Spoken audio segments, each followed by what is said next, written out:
Hello. All right, we're live. So, hi. Thanks for coming for this presentation. Today's topic is on digitizing maritime data, fueling sustainability through better reporting. First point, this is not a sales pitch, so I hope today's session is informative for you people here. Point number two, I'm only human. So this is going to take about 12 minutes, not 30 minutes. So hopefully there's no maritime disruptions here. And I think third point, who is this for? If you're someone in the operations team, the sustainability team, or the risk team, I hope whatever I'm sharing today is helpful for you. So a little bit about myself, I'm Sean Liu, Chief Product Officer here at Marina Chain. We're a startup. I handle product, carbon, and strategy, a lot into product. Before joining Marina Chain, I spent a year in the US in an energy company. I'm an engineer by training, so that's what really got me started into the science behind decarbonization. Any engineers here? Awesome, engineers, right? And so, it's funny because I came from the tech industry, and then I guess I swam into maritime, which is a very unconventional path. But I think the opportunities in decarb just got me excited, and why not spend a few months or years here, right? So to disclaim, I have not sailed on a ship, but I have a wonderful team that have sailed on a ship, and you'll learn about the team later on. So I think we're a very cool startup. And so Marina Chain, right? We're a B2B SaaS software company. We help shipping companies and ship owners decarbonize through our carbon accounting software and our vessel emissions management platform. And so our founders come from a maritime background. They came from a shipbroking background. Together, they have about 20 years in the industry. And another fun fact is that we're half Korean. So you see my wonderful colleague there in front, she's Korean as well. So we're a hybrid between Singapore and Korea. And to date, we've about 200 ships onboarded, mainly from Korea and Singapore. Another fun factoid about us is that we were the 2022 cohort of Pier 71, which is MPA's Maritime Accelerator. Read another way is that we have passed our 1 year mark and we still have not died. So that's a good point in itself. And maybe some exciting news here, if you've been following us on our news or LinkedIn channels, is that we're very deep into carbon. So we inked a partnership with South Pole. Anyone here familiar with South Pole? Right, so South Pole is one of the leading or the world's biggest organization that develops voluntary carbon projects. And a second one that we inked is a partnership with Climate Impact X. Anyone familiar? All right, it's backed by the Singapore government and Temasek, where it's an exchange for anyone to buy voluntary carbon credits. So these two partnerships got us very interested in how we can move voluntary credits into the maritime compliance space. And so, 4 simple things, why care? If you're here, why should you spend time listening to me? And I think there are 4 reasons. Number one is that I'm sure we're all familiar with the Paris Agreements, which has really set out very ambitious climate goals. If you're not feeling it, eventually you will feel it, whether at a team level or company level. Number 2, IMO CII. Again, if you're from a shipping industry, no stranger to all of us here. The third point is that if you interface with the EU's market, EU's ETS, which recently moved into the maritime industry, so eventually we believe that more national countries will impose their own sort of regulations. So there's a third reason why you should care about this topic. And I think the fourth point is that there's a lot of international frameworks out there. And I think later on I'll share more about how these impacts companies or people in the maritime space. And all these, I think, points to our belief that regulation is here to stay. And we expect big changes beyond IMO CII. And what this means is that the cost of compliance, the cost of auditing and disclosure is just now part of business norms. So we don't believe that you can take a wait and see approach any longer. And so again, if you're someone from the operations team, the sustainability team, or the risk team, it's probably falling on your shoulders. And I hope this sharing helps you here. And so, brief overview. I think first I'll set the stage on, I think, the 2 key misalignments at the IMO level and I think the larger landscape out there. I'll dive into 4 specific tensions, right, on the digitization aspect of it, life cycle values, frameworks, offsets, and maybe just share some tips about how we've been helping our clients. And so I think to set the stage, where is the misalignment? So as you can see here on the left, and if you're familiar with IMO's initial GHG strategy, it's calling for 50% of reduction in carbon by 2050. However, if you've been seeing the word net zero, the larger world around us is aiming for net zero by 2050 for a 1.5C aligned world. So immediately that's your first misalignment, right? If you're following IMO, do be prepared that they are not in lockstep with what the world is actually doing. Second misalignment is on tank to wake and well to wake, right? So the IMO and your current calculations, if your company is actually doing your own carbon analysis, is using a tank to wake approach, but it's drastically very different from a well to wake or what we call a life cycle approach. And I'll share more about this later on. And so let's cover the first theme, right? The first tension on digitizing maritime data. And so if you're sitting here and your company has some form of digital solution, the question is for you on how well do you know your reports and your databases? And so it's funny because I came from the tech industry, and one thing I always like to share with people is that in maritime, when we say digital, what we really mean is Excel and email. And that's not, so don't talk about cloud, don't talk about AWS, and of course it depends on the maturity of the clients. We primarily work with SMB clients, and we're dealing a lot with Excel. And the issue and how it affects decarbonization is that a lot of these data is tabulated at the end of the year. And so what happens when you want to monitor your company's progress at quarterly or bi-yearly targets or in the middle of the year, you simply don't have access to this data. The second point to note is that if you're collecting some form of noon reports, whether it's an Excel or a form of system, what we found is that if you account for the human errors, the reports tend to only give you about 90% accuracy in your carbon emissions. And so again, like if you look at it now stretched across multiple ships in 1 year's period, that 10% you're missing out on can be the difference between either your CII grade or meeting your next climate milestone. And I think the third point is that if you're dealing with the data, do understand your edge cases. And again, CII is a very interesting thing that even for us, when we've built our digital system, things like the comments, so we have a standardized form in the CII template or the IMO DCS template, but what about comments? What are the small things that happen out at sea? Do you account for this, extra fuel spent as CII or not? And those are good points for you guys to think about. And I think we move on to the second theme now, right, on better reporting.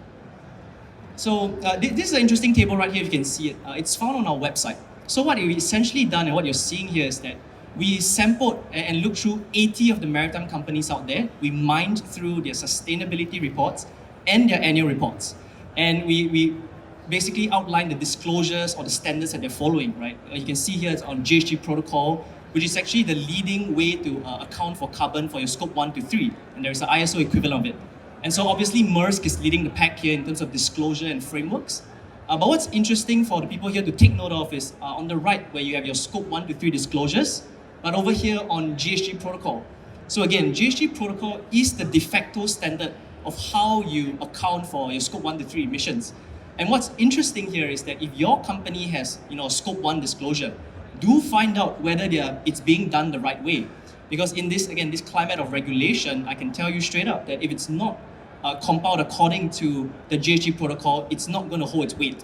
So your scope 1 value is essentially worthless, right? And I think onto the second tension point here on life cycle, which I mentioned earlier, is that there's a big difference between well-to-wake and tank-to-wake. And our belief is that the IMO will move to a LCA or a life cycle analysis, and it may happen this year in the next MEPC meeting. So if you're here sitting down thinking that you're following IMO and you're fine, well, hate to burst your bubble, but things may change very rapidly. And you're already seeing this play out in the EU and maybe even play out in green shipping corridors, which again is the new business landscape that we're all dealing with. And so maybe you're still not aware of well-to-wake or tank-to-wake. And so on the right here, we've just given you like 3 fuel values.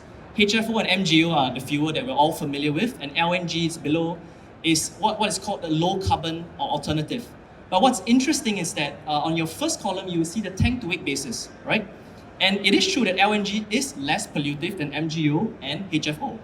However, if you now look at it on a well-to-wake basis, and well-to-wake means that you're accounting for the fuel emitted transporting the fuel, you're accounting for the fuel or the emissions from extracting the fuel, the picture drastically changes. At the bottom right, you actually see that LNG is actually more carbon intensive than HFO and MGO.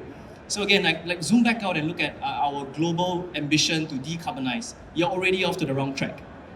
And so if you're a team now and again, you're happy with your scope 1 values or your scope 2 or scope 3 values, do understand whether it's tank-to-wake or well-to-wake. And do not be surprised that you're seeing a 20 to 100% jump in your carbon emissions. And of course, the second point here is that there's a big difference as well in a 20-year equivalent or a 100-year equivalent. If you're in a sustainability team or if you just want to be in the know, the 20-year equivalent is what you're looking for here. And I think the last point that's interesting, again, talking about the business landscape, is that we're increasingly seeing financial institutions looking at even the life cycle value of the steel used in your ship. So if you're someone trying to raise funds to build your next generation of vessels, or even just trying to decarbonize your fleet, again, looking at life cycle value may be something of the new business norm that you have to deal with. And I think the third tension that we'll talk about is I gave you an outline of the four leading voluntary international frameworks. There's the GHG protocol, there's TCFD and SBTI or Sea Cargo Charter, which some of us here might be familiar with. And why should you care, right? And at the point, you might be thinking that you're following IMO's regulation, you're following CII, you got an A, you're following national regulations and everything's fine. Well, you should care because regulations don't exist in a vacuum. A lot of the regulations you see today, even at the EU ETS or even at IMO CII, came from these voluntary frameworks. And so again, GHG protocol is the leading way the world is trying to harmonize and standardize the way carbon is calculated. So you have to adopt that in the way you calculate your emissions. A TCFD, right? It's a voluntary disclosure for investors. Again, very relevant if you're raising money. And if you're a publicly listed company, some countries are already mandating TCFD disclosures. So it's something that you cannot escape from. And I think recently SBTI released their maritime roadmap, which is a way to help companies, scientifically prove their decarbonization pathway to a 1.5C aligned world. And again, all these are voluntary, but you're starting to see them flow down into regulation. So better to be ahead of the curve right now. I think on the last point on offsets. So some companies here were thinking, or you're dealing in some form of voluntary offsets. Some pointers we'll give you here is, number one, the voluntary carbon market is going through a lot of changes. If you've been following the news, there's been a lot of issues with greenwashing and how do we verify the authenticity or even the reduction potential of these projects, especially forest projects. There's a new player in town called ICVCM, which is the Integrity Council for the Voluntary Carbon Market. Again, it's another way to ensure that your voluntary offsets are trusted. And of course, there's Article 6, which came from the Paris Climate Agreements. And you might also be thinking, what if I touch compliance credits, from the CDM, the Clean Development Era mechanism? Well, even that too is undergoing big changes as Article 6 changes all these over to ITMOs. And so I think the key takeaway for companies here is that your primary method should still be on reducing and avoiding emissions. And I think offsets should only be a last resort here. And I think we're happy to chat about offsets later on as well. And so we're finally at the end on how should you manage a challenge? What is the magic bullet for you if you're listening? It's very trite, but I think we'll give you like 3 pointers. I think number one, really collect the right data. If you start a conversation with your operations team now and your sustainability team, are you able to stratify your data for certain sea routes, whether you're working with the EU side, the type of fuel you're using, dual fuel, right? What is your transition strategy? If you're not able to get the granular data, that is the best leverage that you can get now as a company, because you can easily transform well to wake to tank to wake, tank to wake to well to wake, but it's not easy to get data that you do not know whether it exists or where to find it. Your second point is on team structure. We work a lot with our SMB clients in Korea. And what's interesting is that the team that's managing sustainability and decarbonization is actually the operations team. And so if you're in one of these teams, sorry to hear that. The workloads are very heavy these days. But the point is that the operations team simply do not have the expertise to manage decarbonization or work with carbon. And so if your team has not had the right arrangement or the right disclosures of the sustainability teams working with upper management, that's something that you should start on. That's an organizational change. I think the last point is what I mentioned, nothing beats reducing and avoiding, and I hope we all get to meet our IMO target and our larger Paris Agreement targets. So I think thank you for your time, and I think now I'm happy to take questions or chat when I'm down to, yeah. So any questions? Wonderful. So I guess that was a quick presentation, 13 minutes, I was on time, so that's a rarity. So thank you for listening. We have 2 booths, one on the decarb side and one on the Marina Net side. Marina Net's our emission software that's a freemium model. So I think it's a bit interesting for those of us here who have been in a B2B landscape for quite some time. So do hop down, talk to us, try the software for yourself, it's free. And I think I'll be loitering around here, so happy to chat about whether any of these topics are keen for you and just share what we know about the space. Thank you.